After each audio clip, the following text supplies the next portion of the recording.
థాయిలాండ్లో ప్రఖ్యాత పులుల దేవాలయానికి కష్టం వచ్చింది. పులులను పెంపుడు జంతువులుగా సాగుతున్న బౌద్ధ భిక్షువులు అక్రమంగా పెంచుతూ జంతు అక్రమ రవాణాకు పాల్పడుతున్నారన్న ఆరోపణలపై అటవీ శాఖ అధికారులు దాడులు నిర్వహిస్తున్నారు. బౌద్ధారామాల్లో ఉంటున్న 137 పులులకు మత్తుమందు ఇచ్చి జంతు సంరక్షణ కేంద్రాలకు తరలిస్తున్నారు. థాయిలాండ్ వెళ్లే పర్యాటకులకు కాంచనబూరి పులుల ఆలయం గురించి ప్రత్యేకంగా చెప్పనవసరం లేదు. క్రూర మృగాలు సైతం అక్కడ సాధు జంతువులుగా మారిపోతాయి. బౌద్ధ భిక్షువుల ఆధ్వర్యంలో నడిచే ఆరామాల్లో ఈ పులుల మధ్య మనుషులు స్వేచ్ఛగా తిరగడమే కాదు, వాటితో ఆడుకుంటారు కూడా. ఇక్కడ ఎక్కువ మంది పర్యాటకులు రావడానికి ఈ ప్రత్యేకతే కారణమైంది. పులుల మధ్య తిరిగేందుకు ప్రపంచవ్యాప్తంగా ఎంతో మంది సందర్శకులు నిత్యం కాంచనబూరి ఆలయాన్ని దర్శించుకుంటారు.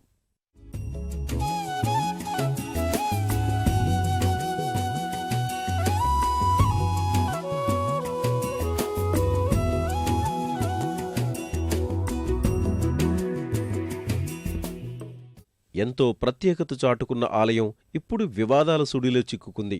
ఇక్కడ్నుంచి అక్రమంగా పులుల్ని రవాణా చేస్తున్నారని, అనుమతి లేకుండా ఇన్నాళ్లు వాటిని కలిగి ఉన్నారనే ఆరోపణలతో అధికారులు ఈ ఆలయంలో దాడులు చేశారు. అక్కడ ఉన్న పులుల్ని తరలించే ప్రయత్నం ప్రారంభించారు.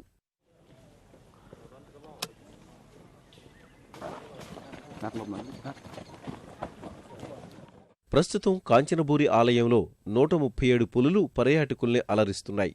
వాటికి మత్తుమందిచ్చి విడతలవారీగా తరలించే ప్రక్రియ ప్రారంభించారు. రోజుకు 20 చొప్పున ప్రభుత్వ జంతు ప్రదర్శనశాలకు తీసుకువెళుతున్నారు. వాతావరణం సహకరిస్తే అంతకుమించి తరలిస్తామని అధికారులు వెల్లడించారు.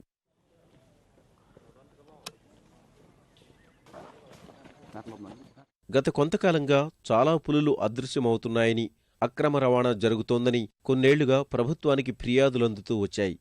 ప్రభుత్వం ఈ ఆరోపణల్ని పెద్దగా పట్టించుకోలేదు. కొందరు జంతు ప్రేమికులు ఈ ఆరోపణలు నిగ్గుతేల్చాలని, పులుల సంరక్షణకు చర్యలు తీసుకోవాలని కోర్టును ఆశ్రయించారు. వారి వాదనలతో ఏకీభవించిన కోర్టు ఆ దేవాలయం నుంచి పులుల్ని తరలించాలని ప్రభుత్వాన్ని ఆదేశించింది. కోర్టు ఆదేశాలతో అధికారులు పులుల తరలింపు ప్రక్రియ చేపట్టారు.